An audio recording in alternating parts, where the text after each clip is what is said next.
Alright, hey, hi, hello, how's it going guys? My name is ZetaRayZod and welcome back to more of the Great Ace Attorney Chronicles. Now, before I begin, be sure to like, subscribe, and get that bell on so you stay up to date on all my latest videos. So, last we left off, we had just finished off talking to Wilson, the little girl, and she kind of like helped us with Gregson and kind of like pointing us to the right direction of where Natsume-san was. And we're in his house now, but we're talking to the landlord and the maid. They seem a bit sus, and if you look around the room, things look a bit sus as well, but I don't think we'll find out now. I feel like they're going to be part of the story later on, but let's move on to Mr. Natsume's room, where Herlock is. I can't remember the voice I give Herlock, to be honest. Oh, it's a cat! So cute! 19th February. Mr. Natsume's room. Wow, it's messy. What? Just look at this place. And smell it. It's so musty in here. I suppose it's the mountains of old books that are responsible for that. She's looking for Herlock, isn't she? I don't think I've ever seen so many books in all my life. No, me neither. It's so... Oh, it's so dark in here, too. Wait, what is that the window over there? Well, it was the window, I think. Yeah, once upon a time. But for some reason, it's been closed up with bricks and mortar. Why has it been closed up? Isn't it on the first floor? So this is where Mr. Natsume lives. By the way, I haven't spotted Mr. Sholmes anywhere. Have you? No, that's true. But according to what Mr. Garrett told us, the great detective should be around here somewhere investigating. Okay, let's examine the cat. Cute cat. Stretchies. Oh, where are you going? Oh my, what an adorable little cat. Perhaps he's looking after all the books while his master is away. I don't know about that. He disappeared into that pile of books as quick as a flash. It was a tricolor Mike, wasn't it? Did they even have that sort of cat here in Great Britain? You mean calico? Perhaps Mr. Natsume brought the little creature of him from Japan. That's made me feel homesick now. Already? You've only been in the country for 2 days. That's true. Lucky cat. Oh look, it's a beckoning cat from home. It's a bit big and bulky, isn't it? Surely Mr. Natsume didn't bring that maneki neko all the way from Japan with him. Chinese culture is the same thing. It's, you know, it's to bring fortune. Hardly think you're in a position to comment, Mr. Naruhodo. Are you forgetting the enormous Daruma doll that you brought in your luggage? Well, can't be dangerous traveling abroad. I want a lucky charm. Well, I imagine Mr. Natsume wanted the same, and this cat is sure to beckon good luck to him. It's not doing a very good job so far, is it? I mustn't say such things. I didn't say a word. Why are my eyes such a giveaway? What's this thing? This appears to be some sort of meter on the wall here. Looks very robust. Wonder what it's for. There's a slot for inserting coins here too. What is it? Ah, I believe that is a gas meter, Mr. Naruhodo. A gas meter? Yeah, it seems there's a pipe gas in this district, which consumers pay for by putting coins in a meter. Oh, interesting. So if we were to put a coin in the slot, that would be enough gas to use the lights and the gas fire for the whole night. So if you're too poor to have a coin, you'd have to spend the night in dark and freezing cold? That's right. As would a rich man who would only carry crisp white notes. Ugh, London's a scary place. Books. Look at all those books stacked up there. They almost reach the ceiling. They're all works of English literature, and they all smell so musty. This volume of books to hand, you'd never be short of reading material, would you? No, what a dreamy idea. Bad dream, maybe. For me, at least. Mind you, I don't imagine the book that's at the bottom of the pile now will ever be read again.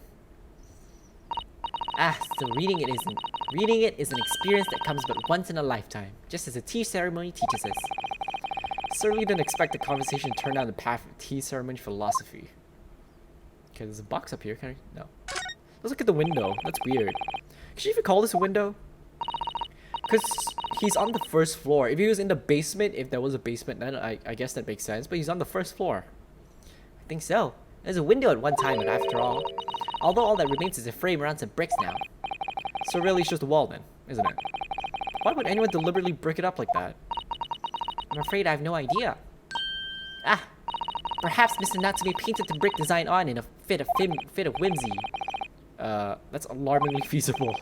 Anyway, whatever the reason, the lack of ventilation in here makes the place very oppressive. It does. I imagine being cooped up in a room like this would be extremely trying. Why would he do that? Unless he didn't do that. Oh, what is this? The desk seems to be wedged into a crevice between the mountains of books on either side. I suppose Mr. Natsume would sit there and read while stroking his cat. But surrounded on all sides by these towering old tomes, sure he dreamt of books every night as well. Yeah, he must have done, mustn't he? Oh, what's this? It's a receipt from secondhand bookshop. Your books. Oh yeah, Mr. Natsume's name's on it. Look, at the date of purchase. 2 days ago at 4:45 p.m. Interesting. That's gonna be interesting. That's the day of the incident. That's just a short while before he was embroiled in a terrible attack. He must have been on his way back from buying some old books. Secondhand book receipt has been entered into the court record. Interesting. What if I didn't look there? Picture of Monsieur Lecoq. A meal for Gaboriau, contemporary yearning. Sum of 2 shillings 10 a receipt of. Okay. Interesting. Okay, let's continue on. I think I've searched everything over here. Let's move. Might see Sherlock Holmes over here. There he is. I knew it. Hey, Herlock. Look, Mr. Naruhodo. Hey, buddy. Aha, there he is. Where do you appear from? He seems to be engrossed in the pages of an old book. I hope you won't mind if we disturb him. Hello, Mr. Sholmes. You two. Good day. Now, let me see. Where was it that we met? Oh, Mr. Sholmes, we were together on the SS Buria. Yes, of course, the Buria. And let me see. What happened on that voyage? It was Kazuma Asogi. He died tragically, but you're great help to us, I guess. Yes, but of course, the case of Mr. Asogi. It was the one with the snake, wasn't it? Oh. Well, you seem to remember something of it at least. What an honor to be remembered vaguely by the great Herlock Sholmes. This is Mr. Oh, no, my dear madam. Hold your tongue. I pride myself on my superior powers of recollection. Your names are safely recorded in my brain and attic. Miss Naruhodo, and Mr. Susato. Try the other way around, Mr. Sholmes. Close! I lose the first round. At least he remembers the names. In truth, I had hoped to invite you both to my Baker Street suite the day we arrived in London, but some Scotland Yarders ambushed me at the railway station and whisked me away to a crime scene. It was an entirely trivial case, of course. I solved the matter in no more than 30 minutes. So they apprehended Saseki-san in that short an amount of time? I'm afraid the pursuance of a new case has dulled my recollection of my past involvements a little. A little? It is a mistake to think that one's brain attic has elastic walls and can distend to any extent. I do my best to forget useless facts, lest they should elbow out the useful ones. Yes, those are my own words of inimitable wisdom, you know. From an adventure entitled A Study in Scarlet. Please, there's no need to coach yourself. Yeah, Study in Pink, that was one of the cases in the book as well. I don't always remember my pearls of wisdom, but fortunately my associate pens them beautifully. He means Iris, I suppose. Mr. Sholmes, we have some extremely important questions to ask you about the trivial case you just mentioned. Goodness, what an earnest expression. My dear madam, I should be only too pleased. And this Berkey room's an apt place to discuss this Berkey case. Let's go! Converse.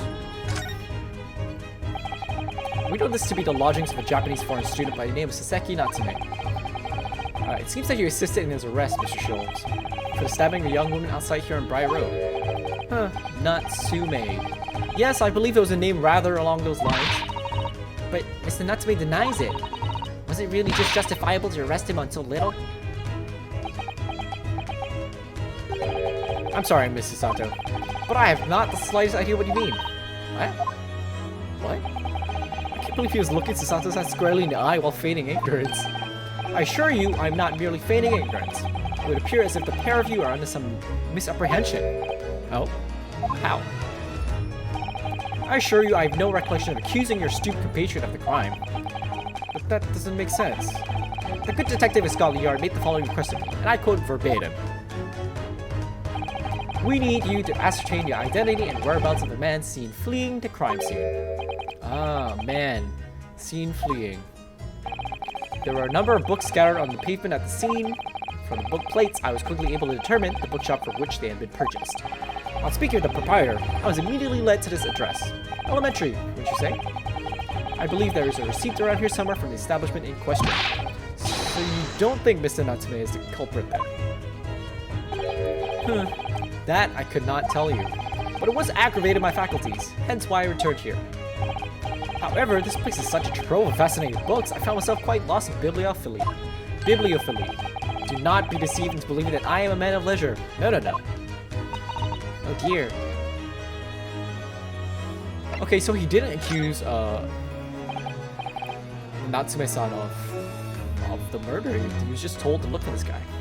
Tell me, have you encountered the landlord of these lodgings? Yeah, Mr. Gyarados, retired military man. It was the first time I've ever met a soldier from the Great British Institution that is the services. And it was the first time I've ever met a maid from the Great British Institution that is service.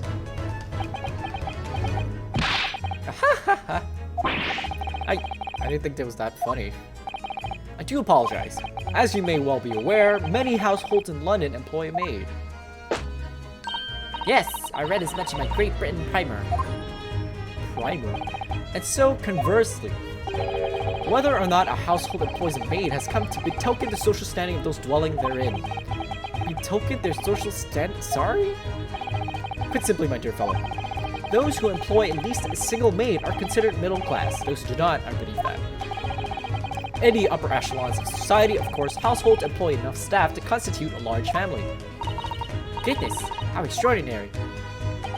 As you can appreciate, for those on the precarious boundary between the middle and lower classes, being able to afford just one maid is of the first importance. I had no idea. And it is for precisely that reason that I find great stimulation in his situation upstairs, specifically in the retired army veteran, Miss John Gyarados. Oh?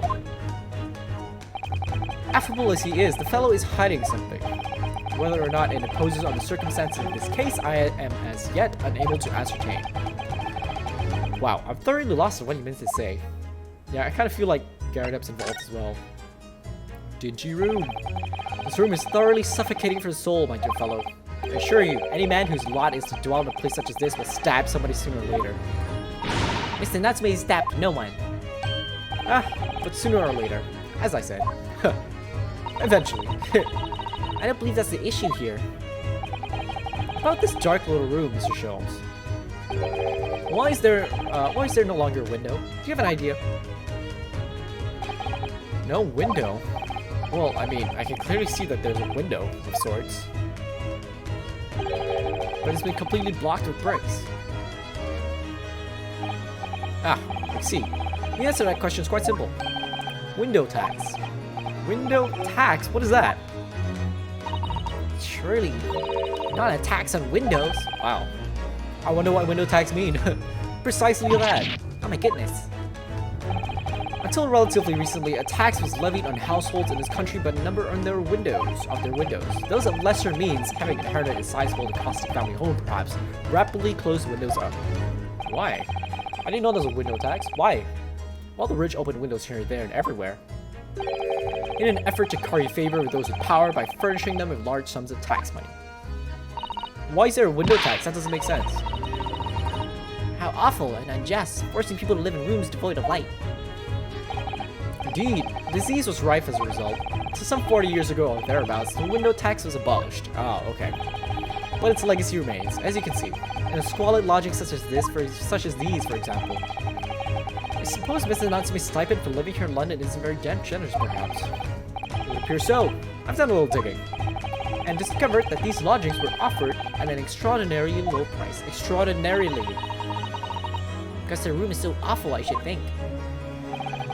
Apparently Mr. Natsume only moved in here about 1 week ago. Yes, that's correct. However, I don't believe the low rent is explained by the shabby nature of the accommodation. Oh? Still, that is of little relevance here. A matter not worthy of further attention. Sure? Curious now. Yeah, that's interesting, actually. Did they rent out to him specifically because he was him, you know? Well, I believe I told you all I can now. Thank you, Mr. Sholmes. Ah, yes, Mr. Naruhodo. Was it not your intention to become practitioner of law? You remembered that, did you? Will you perhaps be offering your services in this very matter, I wonder? To the occupant of this room, Mr. Natsume, was it? I'm not sure. Not sure? On what grounds? Well, I actually defended someone in court here only yesterday. Really? Well then, I congratulate you, sir, on an ambition you realized, and so promptly, too. The thing is, it's really made me question things. Am I right to believe in my clients? To trust in their innocence? Yes. Trust. Mr. Sholmes? Mr. Natsume didn't do it, did he? My dear fellow, I have the first idea. Oh, but I thought that's why you were here. Didn't you come back to investigate? Ah, yes, that was indeed my initial intention. But there's simply too many fascinating books here.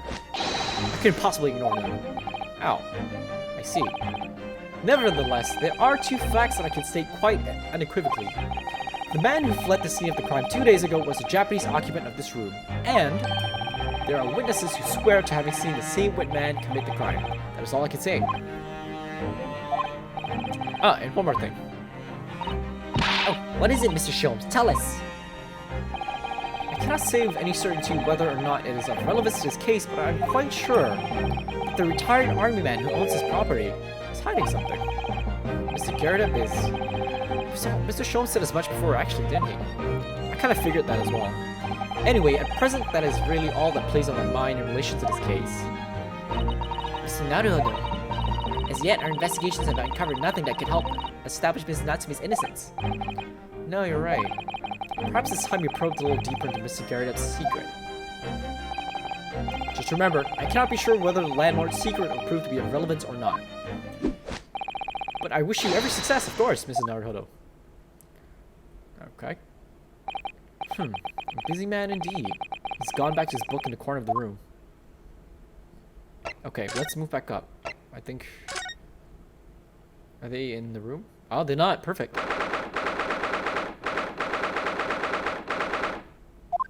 Let's find out what he... Oh, they're here. Ah, you pair again. Tell me, what's the detective chap? I forgot his name. Still hard at work down there. Mr. Herlock Sholmes? Ah, yes, rings a vague bell. All that detective business isn't really my thing, I'm afraid. Well, Mr. Sholmes is in his element down there. Jolly good show. Another cup of tea, if you please, Joan. Now then, why don't you tell me what... Ah!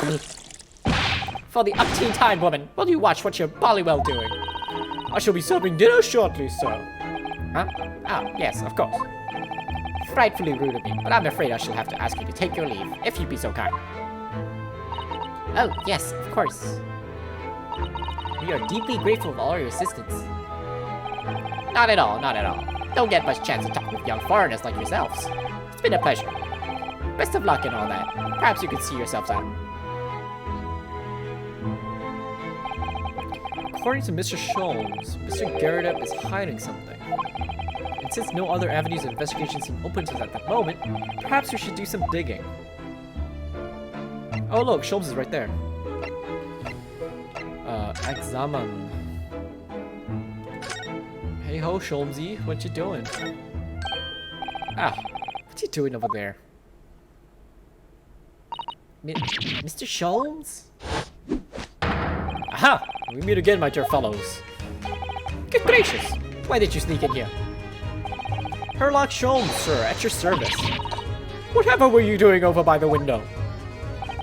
I'm given to watching the evening skies sunsets, madam. Yet sadly, cheerful as the room downstairs undoubtedly is, it lacks an aperture for such observation. So I took the liberty of borrowing a small corner of space by the window up here. Well, keeping an eye to one's window at dusk is a prudent thing to do in London, I'm gathering. Ah, and one other thing, Miss Naruhodo. Oh, me? I thought perhaps you might be in need of a certain great detective's great mind. Wait, you stopped talking about Is he? I didn't expect to be going through that again so soon. Is he doing his deductions? Do you mean Mr. Sholmes? There is a mighty secret in this modest room. My eyes see even the most trivial of trifles. Trivial of trifles. I take it you're prepared, Mr. Naruhodo. I think so. There's just time enough for one of my great deductions. Let us conclude the matter before dark. Here we go again. Mr. Gerda, though it would seem you're a military man of considerably distinguished service, your standing as a landlord is most certainly not what might call first-rate. I'm afraid, sir, that it is all too clear to me. There are two conclusions I have been able to draw by careful observation of your living arrangements. I beg your pardon. The first is that even as we speak, you are concealing the presence of a ferocious beast in your care. Eh? And the second is that as a result of the beast's violent rampage, you have lost something very dear to you. Mr. Naruhodo, look. The old man's broken out in cold sweat. Unbelievably, it seems Mr. Sholmes' conclusions are both spot on. How could you possibly? How could I possibly know? You mean to inquire? Well, the answer couldn't be simpler, sir. For in the dense jungle of logic and reasoning, I am the king of beasts. And I know only too well that wild beasts are not easily tamed. So, shall we begin? Once again, Herlock Sholmes is proud to present his logic and reasoning spectacular. Let's go! The game is a hand. Nature of the beast. It certainly shouldn't take a great detective to see that a fearsome beast has been on the rampage of late within these four walls. Thus, we are faced with the question, what form might this beast take? For a man with military breeding, your eyes are uncommonly candid. Your furtive glance, Mr. Gerda, leads us directly to the answer. The true nature of the beast that has run rampant here is revealed by that lion statue. Okay. Yes, though an army man, you appear unimposing at best. A fact that has fueled your admiration for the mighty lion, the king of beasts. What is this piffle I ask you? In the end, your admiration became so great, in fact, that you had a living, breathing specimen shipped from India, which you tried to keep in this very house. What? He's got a slap mark on his face. I just noticed it when he turned it a little bit. Yet living with such a wild beast proved more difficult than you had imagined. The chilling traces of a wild rampage are still very much in evidence. Well, yet as we look around, the beast in question fails to present itself. Where could this angry creature have disappeared to? Madam? me? I pray you do not consider me unchivalrous, but it is plain to me one glance in your direction. It is. Your dress pocket gives us a handsome clue as to the beast's current whereabouts. Protruding from it is a handbill advertising a circus show. Oh. Yes, you sought to dispose of this terrifying lion, Mr. Gerda, at Batty Circus, a traveling show currently sojourning in a nearby park. I have observed the tenants. You sold the savage lion, sir, to the circus troupe. And I most certainly did not. I believe I have made my point. The fearsome beast which ran amok in this room was an Indian lion, and a simple visit to the circus now will reveal the lion prancing jubilantly through a ring of fire.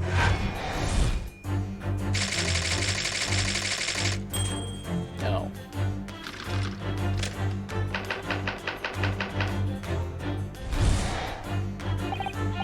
Now, Mr. Gyarados, it's plainly clear that you still have deep feelings for this formidable beast. Some of the canon, isn't it? Indeed, in that blithe post, the distress this loss has caused you is veritably tangible. Your head weighs heavy on your shoulders, the pain you feel being revealed by that supporting arm. Amid fits of tears, you let your beloved beast go. His strain of losing something so dear to you is clearly visible in your visage. Nonsense, man. I simply... But what, we must now ask ourselves, is the true cause of this pain? And we need only follow the direction of your gaze. Yes, it is that pile of bills that has given rise to the pain you suffer. Every envelope contains another demand for payment. Oh. For cartloads of meat, potatoes, wheat, and tea. Indeed, feeding your beloved has had a devastating impact on the financial circumstances of your household. As you had no choice but to let it go... Oh, as you had no choice but to let it go. Yes, well, Now, in a final fit of rage, the ferocious beast carried out one last unimaginable attack. Oh, unimaginable! The aftermath of which can be clearly seen by observing the carpet over here. Very expensive woolen carpet, if I'm not mistaken. Oh dearie me! What could have caused such a destructive outburst? Oh. This time, madam, I'm afraid it is you who has inadvertently revealed the truth. Your wandering eye settled upon the answer very neatly indeed. Yes, to explain the dire state of the carpet, we need only look at the Tower of Cakes. Just look at the candle, bro. Come on, Sherlock. There's no creature more dangerous on this earth than a beast with an unsatiated appetite. Was it or was it not once said by a certain noblewoman, if they have no bread, let them eat cake. She got beheaded, by the way, Marie Antoinette. Food is at the heart of all tragedy, in fact. Whatever do you mean? Having tired of the taste of cake, the beast began to stalk its next prey. I'm sure I need not spell out the nature of this final act of destruction carried out by the beast. There's only one logical conclusion. Worked into a frenzy by hunger, the lion attacked and ate the carpet. The teeth marks and the carpet are a perfect match of those of a lion I once saw in India. Even I know this is bullshit.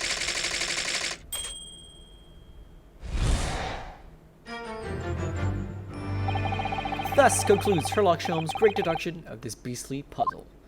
Dung dung! Yeah! Just like CSI Miami.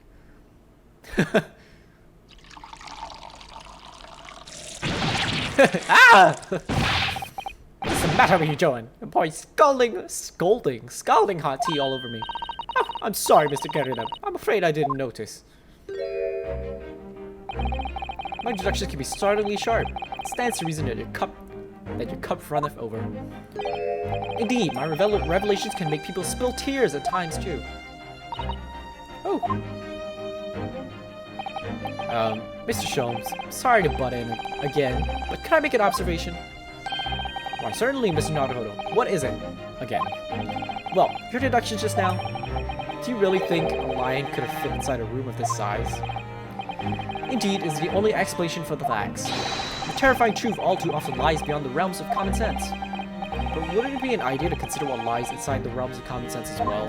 But if an uncaged lion is run amok in this very room, surely Mrs. Garrett and Miss Maid would have been hurt, or worse. Ah, that's where you are stuck. No doubt the former military man held his own against the beast using that large cannon. But you said that they sold the lion to the circus. And what about the food? Meat and potatoes are one thing. But I don't believe I've ever heard of a lion that drinks tea. Ah, my dear Mrs. Sato, it occurs to me with some regularity that irrespective of race and breeding, whenever anyone lands in Great British soil, they are infused with a highly appropriate taste for afternoon tea. Oh, what a glorious notion! Well then, Mrs. Naruhodo, it's your turn to shine again. I had a feeling that was coming. Slight massage, that's all Mr. Sholmes' deduction needs. We can do it! Excellent, I've been waiting for my trusty partner in deduction to step forward, Miss Naruhodo. We don't even know yet whether or not this is going to help with Mr. Natsume's case. Still, uncovering the truth is always worthwhile, whatever the motivation. At least that's what I want to believe. Let us start again. From the beginning, from the top. Herlock Sholmes' logic and reasoning spectacular. Here we go!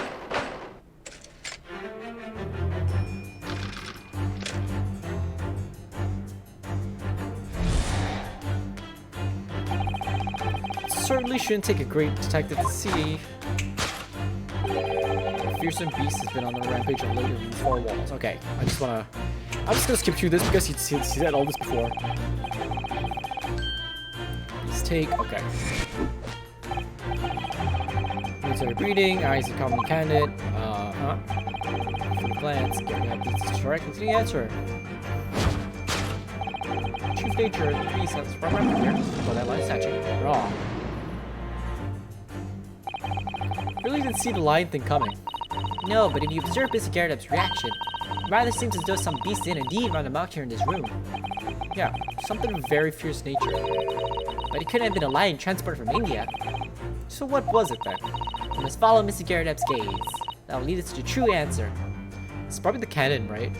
Most likely. Oh look, there it is. Photograph frame.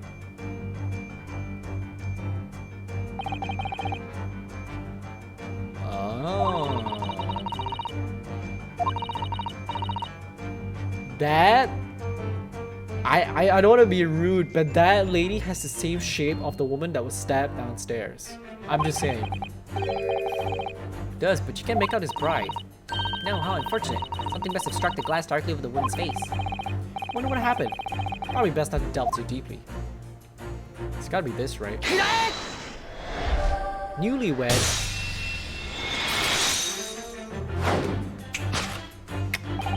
The true nature of the beast that has run rampant here is revealed by that newlywed bride.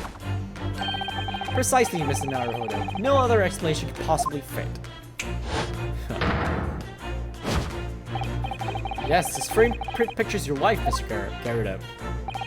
And while we lament the fact that her face is obscured, we can still make out her mighty arms and note the considerable horsepower they must contain. What? Should you say she's a burly woman? Oh, Indeed, surely any woman with such powerful constitution would be honored to be described as a beast. Honored might be stretching a point. Too late. The fact remains that the beast which so clearly savaged this room was your wife, Mr. Garrett. yeah! The chilling traces of a wild rampage are still very much in evidence. Well, actually, is the maid his wife? Yet, as we look around, the beast in question fails to present itself. Where could this angry creature disappear to? Madam? Me? I pray you do not consider me unchivalrous, but it is plain to me at one glance in your direction. It is? The dress pocket gives us a handsome clue as to the beast's current whereabouts. The poor, fragile, defenseless woman's beside herself. Well, I don't know about fragile. Oh dear. Anyway, Mr. Sholmes is quite right. There's no sign of a Mrs. Garrett anywhere. But it seems there may be a clue as to her whereabouts. A clue that this maid's trying to hide. Wonder where Mr. Garrett's wife could be. This is the wife, isn't it? Check, check, check, check, check, check. She's wearing a ring. There it is.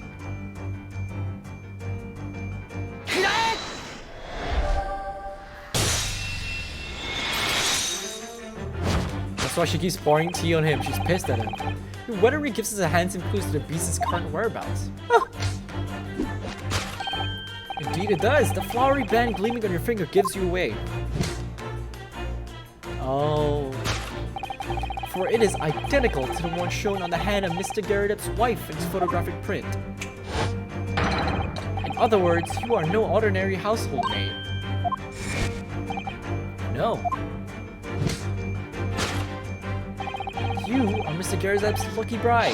You are Mrs. Garrett herself. Oh my! Word!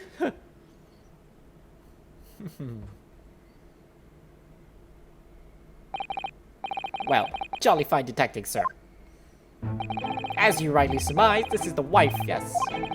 Rather let herself go, you might say, but she was a bally corporate bank. It would appear that you don't live in the most comfortable of circumstances. After all, you are a retired army man, yet you're in the business of renting out rooms. I would assume, therefore, you have insufficient means to employ a maid. Would that be correct? It's not right, I tell you. I was second lieutenant of the 3rd Regiment. A man has his pride, don't you know? By golly, it's a sorry thing when a chap can't even afford to have a single maid in his employ. Yes, here in London one is rather judged. Household maid cannot be considered worthy of society if it employs no staff at all. Though in my considered opinion, such concerns about appearances are a folly. You mean Mr. Garrett has his wife work as his maid? Precisely, am I right, Mr. Garrett? Only in company, obviously. But listen here. This must remain a secret. Tip-top secret, please! Please! The raging wife of Mr. Garrett. Ding ding! Solved. Now onward to topic 2, but you know what? I think I'll leave this episode here. In the next episode, we'll find out more about the carpet. I'm assuming she hit the candle and it kind of like set on fire a little bit, but you know what? We'll find out more.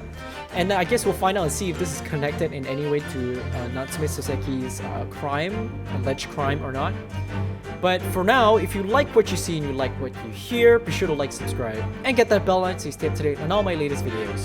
As always, be safe, take care, and I'll see you when I see you. Peace!